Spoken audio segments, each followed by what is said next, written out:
Now, just days after Foreign Minister Penny Wong shared her two-state fantasy, which she believes will bring peace to the Middle East, Iran launched 185 drones, 36 cruise missiles and 110 surface-to-surface missiles against targets in Israel. The Biden administration, it appears, knew an attack from Iran was imminent. The Jerusalem Post reports Iran informed Turkey in advance of its planned operation against Israel. A Turkish diplomatic source added that Washington had conveyed to Tehran via Turkey that any action it took had to be within certain limits. This is astonishing, Patrick, to have a US administration so weak, so feckless that it would tacitly approve an attack against an ally, because this is what this looks like. Absolutely. I mean, the thing that's probably gets lost here, and certainly in Australia, is the fact that Israelis believe this conflict as it is an existential threat to their existence.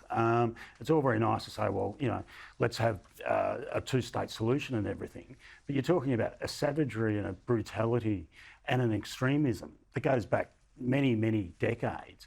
And it isn't sort of this or them. Everybody seems to forget Israel is an island of freedom, whatever its faults, in a sea of extremism in the Middle East. And that does seem to have got lost. And certainly the US knowing this and the way it seems to be playing out, we'll get more details as time goes on, it does seem very strange. And also strange is the president, knowing an Iranian attack was imminent, going for another beach break. That seems to be his favourite activity. And it was only when the missiles started raining down that the commander-in-chief decided, I don't know, maybe I should go back to work. Moments ago, President Biden boarded Marine One. He's cutting his weekend short and returning to Washington to meet with his national security team as the U.S. is bracing for potential Iranian strikes on Israel. Now, Patrick, I'm old enough to remember some, I don't know, 4 years ago, 6 years ago, when we had the Trump term, we were told we're going to have World War III, this madman in the White House, we're going to see conflicts break out throughout the world.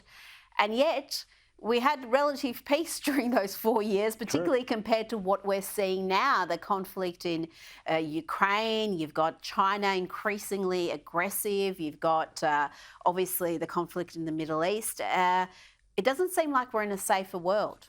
Absolutely not. Look, I think what happened on October 7 last year really did bring in the sharp focus, the divide between religious extremism on one side, on one hand, and then you've got Western ideals on the other, which we took for granted for generations.